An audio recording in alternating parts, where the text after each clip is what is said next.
नमस्कार विद्यार्थी मित्रांनो, स्वागत आहे तुमच्या आपल्या यूट्यूब चॅनलवर। आजच्या व्हिडिओमध्ये आपण एक नवीन जाहिरात बघणार आहोत। ग्रॅज्युएट विद्यार्थ्यांसाठी ही जाहिरात आलेली आहे। तुम्ही कोणत्याही फील्डमध्ये डिग्री घेतलेली असेल तर तुम्ही या परीक्षेचा फॉर्म भरू शकता। ही परीक्षा पास झाल्यास पहिल्या महिन्यापासून जवळपास 60,000च्या जवळपास तुम्हाला पगार मिळणार आहे। आजच्या या व्हिडिओमध्ये जी पोस्ट आपण बघणार आहोत ती पोस्ट नेहमी निघत नाही, प्रमोशनद्वारे ही पोस्ट भरल्या जाते, परंतु आता यांनी डायरेक्टली जाहिरातीमार्फत ही पोस्ट भरण्याचा निर्णय घेतलेला आहे। याआधी 3 ते 5 वर्ष नोकरी केल्यानंतर डिपार्टमेंटल परीक्षेद्वारे जी पोस्ट तुम्हाला मिळत होती, आता ती पोस्ट तुम्हाला डायरेक्ट एक परीक्षा पास करून मिळणार आहे। म्हणून ही जाहिरात तुमच्यासाठी महत्त्वपूर्ण आहे। हा व्हिडिओ तुम्ही शेवटपर्यंत बघत राहा। तुमचा कुठलाही टाइम वेस्ट न करता आपण आजच्या व्हिडिओला सुरुवात करूया। तर बघा विद्यार्थी मित्रांनो, ही आजची आपली जाहिरात आहे। रेल्वे रिक्रूटमेंट बोर्ड मार्फत ही जाहिरात आलेली आहे, म्हणजेच रेल्वेची भरती आहे। ओके, रेल्वेमध्ये भरती निघालेली आहे। पदाचे नाव आहे सेक्शन कंट्रोलर। आता हे जे पद आहे यासाठी भरती परीक्षेचे आयोजन सहसा केल्या जात नाही, प्रमोशनद्वारे हे पद भरले जाते। रेल्वेमध्ये काही विशिष्ट पदे असतात, उदाहरणार्थ स्टेशन मास्टर, तर अशा प्रकारची काही पदे असतात। यांना 3 ते 5 वर्षानंतर सेक्शन कंट्रोलर बनण्यासाठी डिपार्टमेंटल परीक्षेमध्ये भाग घेण्याची संधी दिली जाते आणि जर हे लोक डिपार्टमेंटल परीक्षेमध्ये पास झाले तर त्यांना सेक्शन कंट्रोलर बनण्याची संधीही मिळत असते।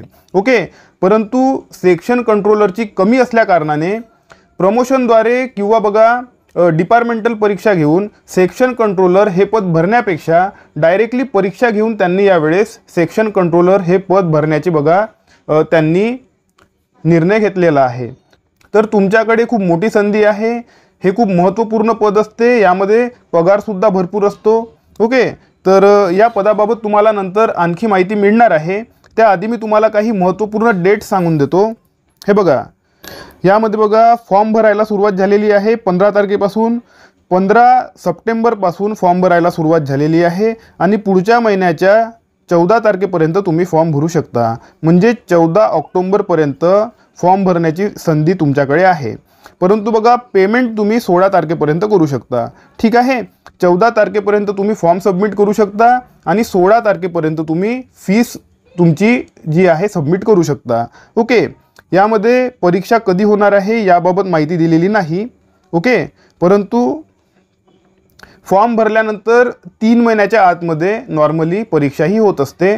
परंतु बघा रेल्वेमध्ये कधीकधी लेटसुद्धा परीक्षा होते, तर 6 महिने किंवा 8 महिनेसुद्धा लागू शकतात, परंतु सहसा 3 महिन्याच्या आतमध्ये तुमची परीक्षा होण्याचे चान्सेस आहेत।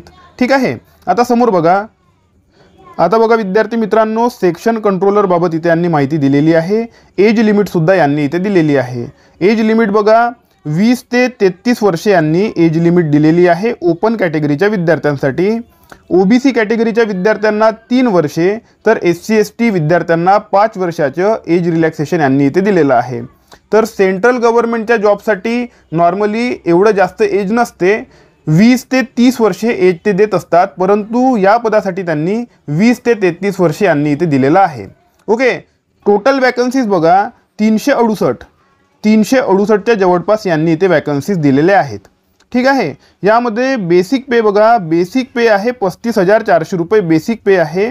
यामध्ये हा जो पगार आहे 60,000च्या जवळपास जो आहे पोचून जात असतो। ओके, बेसिक पे जरी तुम्हाला 35,500 दिसत असला तरीसुद्धा तुम्हाला 35,500 मिळत नाही। तुम्हाला बघा अलाउन्सेस मिळत असतात। ओके, वेगवेगळे भत्ते मिळत असतात आणि त्यांच्या माध्यमातून तुमचा पगार 55,000 ते 60,000, कधीकधी 65,000पर्यंत सुद्धा तुमचा पगार पोहोचू शकतो। ओके, आणखी एक महत्त्वपूर्ण गोष्ट म्हणजे यांची जी शिफ्ट असते ही 6 तासाची शिफ्ट असते, as compared to other jobs ज्यांची शिफ्ट 8 किंवा 10 तासाची असते। ओके, नॉर्मली 8 ते 10 तास शिफ्ट असते, परंतु या पदासाठी 6 तासाची शिफ्ट असते।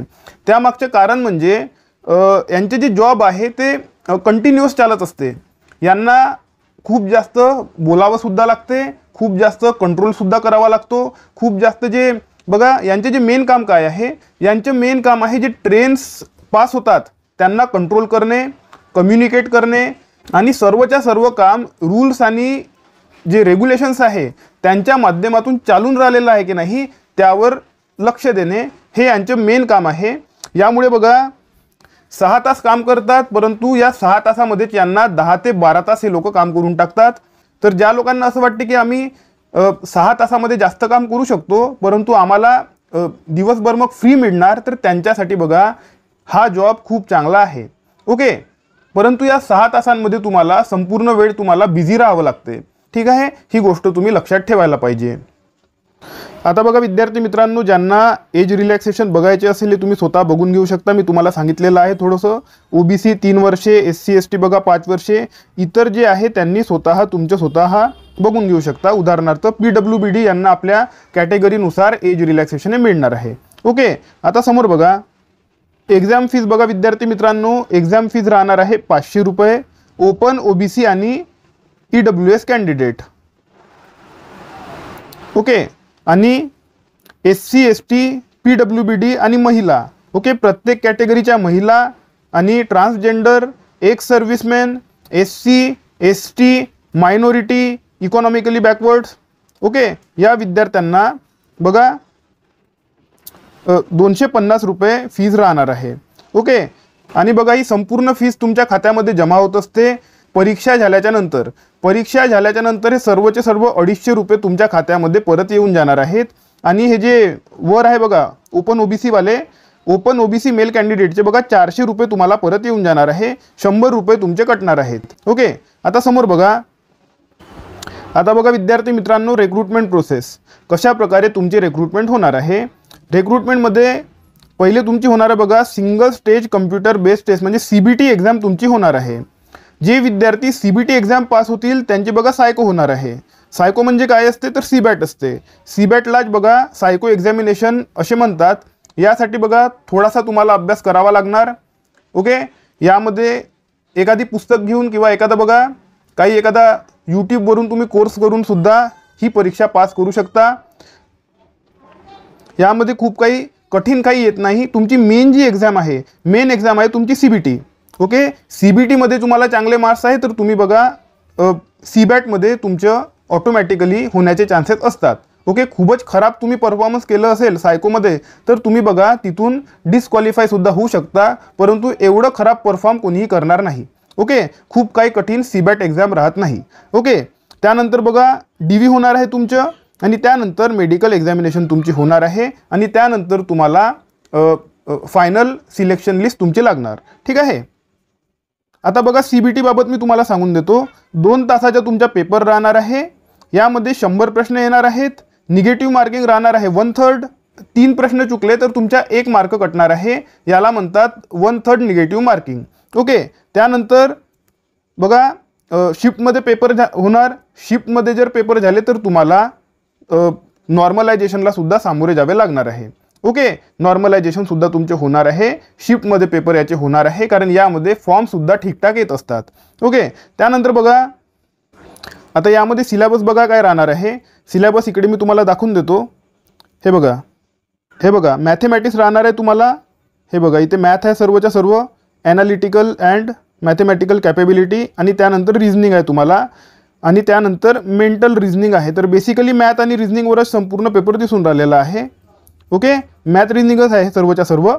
मॅथवर जे तुम्हाला प्रश्न येणार आहेत ते राहणार आहे 60, आणि रिझनिंगवर तुम्हाला येणार आहेत 40 प्रश्न। ओके, मेंटल रिझनिंग आणि लॉजिकल रिझनिंग 20-20 प्रश्न म्हणजे 40 प्रश्न तुम्हाला रिझनिंगवर येणार, आणि मॅथवर तुम्हाला 60 प्रश्न येणार। अशा प्रकारे 100 प्रश्नांचा तुमचा पेपर राहणार आहे, आणि जे आहे 2 तासांचा तुमचा पेपर राहणार आहे। 2 तासांमध्ये तुम्हाला 100 प्रश्न सॉल्व करावे लागतील।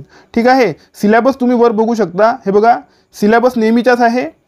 ओके, स्क्रीनशॉट तुम्ही काढून घ्या, आणि मॅथमध्ये सुद्धा बघा नेहमीचंच आहे, फक्त इथे तुम्हाला डेटा ॲनालिसिस अँड इंटरप्रिटेशनमध्ये तुम्हाला चार्ट्स ग्राफ वगैरे जे आहे तुम्हाला इथे मिळणार आहे। बाकी सर्वच्या सर्व आपलं मॅथेमॅटिक्स सेम तुम्हाला राहणार आहे। ओके, हे तुम्ही स्वतः बघून घेऊ शकता। ठीक आहे, तर ज्यांचं मॅथ स्ट्रॉंग आहे त्यांच्यासाठी सुवर्ण संधी आहे। ज्यांचं मॅथ वीक आहे त्यांनी एकतर तुमचं मॅथ तुम्ही स्ट्रॉंग करा, नाहीतर तुम्ही बघा फॉर्म भरूच नका। ओके, मॅथ वीक असेल तर एक तर भरूच नका, नाही तर थोडंफार तुम्हाला मॅथमध्ये वर्क करणे गरजेचे आहे, कारण मॅथवर 60 प्रश्न येणार आहे। ओके, रिझनिंग तर प्रत्येकालाच येते। ओके, रिझनिंग तुम्हाला सुद्धा येते, कोणत्याही फील्डचा विद्यार्थी असेल, BA असेल, BCom असेल, त्यालासुद्धा बघा रिझनिंगवर प्रश्न सॉल्व करता येतात. प्रॉब्लेम होते मॅथची. ओके, मॅथमॅटिक्स म्हणजे गणित. ओके, गणिताची गोष्ट करत आहो. गणिताला बघा प्रॉब्लेम होते विद्यार्थ्यांना, तर गणित एकतर तुम्ही स्ट्रॉंग करा. गणित स्ट्रॉंग होत नसेल तर तुम्ही फॉर्म भरू नका. ओके, आणि ज्यांचे गणित स्ट्रॉंग आहे त्यांनी हे भरायलाच पाहिजे. ठीक आहे. आता समोर बघा, आता बघा सीबॅट होणार आहे. सीबॅट नेहमीप्रमाणे होणार आहे. सीबॅटमध्ये निगेटिव्ह मार्किंगसुद्धा राहणार नाही. याच्यासुद्धा तुम्ही अभ्यास जे आहे CBT क्रॅक केल्यानंतर याचा अभ्यास तुम्ही आरामात करू शकता. ओके, त्यानंतर तुमचे DV होणार आणि त्यानंतर नॉर्मलाइज होणार आणि त्यानंतर मेडिकल होणार आहे. जे विद्यार्थी पास झाले त्यांचेच मेडिकल होत असते. ओके, आता समोर बघा, आता बघा विद्यार्थी मित्रांनो, मिनिमम क्वालिफिकेशन ग्रॅज्युएशन कोणत्याही फील्डमध्ये तुम्हाला लागणार आहे. ग्रॅज्युएट असाल तर तुम्ही फॉर्म भरू शकता. ठीक आहे. आता समोर बघा, आता बघा विद्यार्थी मित्रांनो, तुम्हाला कोणत्या RRBमध्ये तुम्हाला फॉर्म भरायला पाहिजे. तर प्रत्येक RRBमध्ये तुम्ही फॉर्म भरू शकत नाही. तुम्हाला बघा इथे मी तुम्हाला सांगतोय बघा, मुंबईमध्ये विद्यार्थी भरत असतात आपले महाराष्ट्रातले, आणि विदर्भातील विद्यार्थी इथे सुद्धा भरतात. बघा बिलासपूरमध्ये भरतात. ओके, विदर्भातील भरतात, कारण त्यांना बघा नागपूर वगैरे, नागपूर, भंडारा आणि गोंदियामध्ये त्यांना पोस्टिंग मिळू शकते जर त्यांनी बिलासपूर भरलं तर. ओके, ज्या विद्यार्थ्यांना माहिती नाही त्यांना सांगतो, तुम्ही मुंबई जरी भरलं तरीसुद्धा तुम्हाला नागपूरमध्ये पोस्टिंग मिळू शकते, नागपूर किंवा वर्धा. आणि जर तुम्ही बिलासपूरमध्ये भरलं तरीसुद्धा तुम्हाला नागपूर, त्यानंतर भंडारा, गोंदिया या ठिकाणी तुम्हाला पोस्टिंग मिळण्याची शक्यता असते. ठीक आहे. तर इथे बघा मी तुम्हाला हे बघा मुंबईमध्ये दाखवून देतो. टोटल जागा इथे हे बघा, सेंट्रलमध्ये 24, वेस्टर्न 18. ओके, आणि इथे बघा 2 आहेत. अशा प्रकारे 24 आणि 18 आणि 2. एक सेकंद, हे बघा 24 आणि 20 पकडून घेऊ आपण, तर टोटल झाल्या बघा 44 जागा. ओके, 44 जागा तुम्हाला मुंबईमध्ये मिळून राहिलेल्या आहेत. ठीक आहे. आणि त्यानंतर काही विद्यार्थी इथे भरतात बिलासपूरमध्ये, तर इथे आहे बघा 1 आणि 26 म्हणजे 27 जागा तुम्हाला बिलासपूरमध्ये सुद्धा मिळून राहिलेल्या आहेत. बिलासपूरमध्ये कट ऑफ कमी लागणार आहे, मुंबईमध्ये कट ऑफ जास्त लागणार आहे. मुंबईचा कट ऑफ नेहमी जास्त लागत असतो रेल्वेमध्ये. तर ज्या विद्यार्थ्यांना विदर्भातले असतील, बिलासपूर भरायचे असेल तर तुम्ही बिलासपूरमध्ये सुद्धा भरू शकता. ठीक आहे. तर बघा विद्यार्थी मित्रांनो, मला असं वाटते की मी तुम्हाला संपूर्ण माहिती दिलेली आहे. तरीसुद्धा तुमच्या मनामध्ये काही प्रश्न असतील, काही शंका असतील तर तुम्ही त्या मला कमेंट सेक्शनमध्ये विचारू शकता. माझ्या हातून बोलताना काही चूक झालेली असेल किंवा काही महत्त्वपूर्ण माहिती राहून गेलेली असेल तर ती तुम्ही मला कमेंट सेक्शनमध्ये सांगू शकता. याशिवाय आपलं जे व्हॉट्सॲप ग्रुप आहे आणि टेलिग्राम चॅनल आहे यांची लिंक मी तुम्हाला डिस्क्रिप्शन बॉक्समध्ये दिलेली आहे. तिथे तुम्हाला याची PDF मिळून जाणार आहे. PDF डाउनलोड करायची असेल तर आपलं टेलिग्राम चॅनल आणि व्हॉट्सॲप चॅनल तुम्ही जॉईन करून टाका. आता आपण भेटूया आपल्या पुढच्या व्हिडिओमध्ये. तोपर्यंत अभ्यास करत राहा. या व्हिडिओला लाईक करा, चॅनलला सबस्क्राईब करा आणि बेल आयकॉन प्रेस करून टाका. धन्यवाद.